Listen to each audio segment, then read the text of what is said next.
നമസ്കാരം. ഇന്ന് ചെറുപുഴ പഞ്ചായത്തിലെ തിരുമേനിയിൽ ഒരു സംഭവമുണ്ടായി. ആ സംഭവത്തിന്റെ കഥ നിങ്ങളുമായി പങ്കുവെക്കാൻ വേണ്ടിയിട്ടാണ് വന്നത്. ഒന്നുമല്ല, ഇന്ന് പോളിയോ തുള്ളിമരുന്ന് വിതരണം ചെയ്യുന്ന ഒരു ദിവസമാണ്. അങ്ങനെ പോളിയോ തുള്ളിമരുന്നുമായി വിതരണ കേന്ദ്രത്തിലെത്തിയ ആരോഗ്യ പ്രവർത്തകർ അവിടെ കണ്ട് അമ്പരന്നിരിക്കുന്നത് നിരവധി മദ്യക്കുപ്പികളാണ്. അത് തിരുമേനി ടൗണിൽ തന്നെയാണ്. തിരുമേനി ടൗണിലെ വ്യാപാരി ഭവന് സമീപത്താണ് ഒളിപ്പിച്ച നിലയിൽ നിരവധി മദ്യക്കുപ്പികൾ ആരോഗ്യ പ്രവർത്തകർ കണ്ടെത്തിയിരിക്കുന്നത്.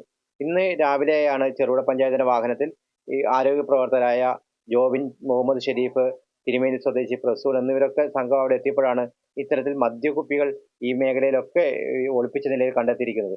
വ്യാപാര ഭവന് സമീപത്ത് തിരുമേനി ടൗണിൽ തന്നെയാണ്. ഈ മേഖലയിൽ അടുത്ത കാലത്തായി മദ്യവില്പന സംഘം വ്യാപകമായി വർദ്ധിച്ചു വരുന്നുണ്ട്. ഇതുമൂലം നിരവധി പ്രശ്നങ്ങൾ നാട്ടിലുണ്ടാകുന്നതായി നേരത്തെ തന്നെ പരാതി വരുന്നു. അങ്ങനെയുള്ള മദ്യവില്പന സംഘം ഈ മദ്യം വിൽപ്പന നടത്തുന്നതിന് വേണ്ടി ഒളിപ്പിച്ചതാണ് ഈ ഇത്തരത്തിലുള്ള 1/2 ലിറ്ററിന്റെ വിദേശ മദ്യമാണ്, ഇന്ത്യൻ നിർമ്മിത വിദേശ മദ്യമാണ് ഇവിടുന്ന് കണ്ടെത്തിയിരിക്കുന്നത്. ഈ കണ്ടെത്തിയ മദ്യക്കുപ്പികളെല്ലാം അവരത് പൊട്ടിച്ച് നശിപ്പിക്കുകയും ചെയ്തു. ഈ അടുത്ത കാലത്തായി ഇത്തരത്തിൽ ഒപ്പം തന്നെ ബീവറേജിൽ നിന്നും മറ്റും മദ്യം മേടിച്ച് ചെറിയ ചെറിയ ടൗണുകളിൽ എത്തിച്ച് ഇത്തരം വിൽപ്പന സംഘം വ്യാപകമായി പെരുകുന്നുണ്ട്. ഈ സംഘമാണ് ഇങ്ങനെ ഈ ടൗണിൽ ഇങ്ങനെ മദ്യക്കുപ്പി ഒളിപ്പിച്ചതെന്നാണ് ഇവർ കണ്ടെത്തിയിരിക്കുന്നത്. ഇത് സംബന്ധിച്ച് ചെറുപുഴ പോലീസിനും എക്സൈസിനും വിവരം നൽകിയിട്ടുണ്ട്. അടുത്ത ദിവസങ്ങളിൽ ഈ മേഖലയിലൊക്കെ പരിശോധന ശക്തമാക്കാനാണ് പോലീസിന്റെ എക്സൈസിന്റെ തീരുമാനം.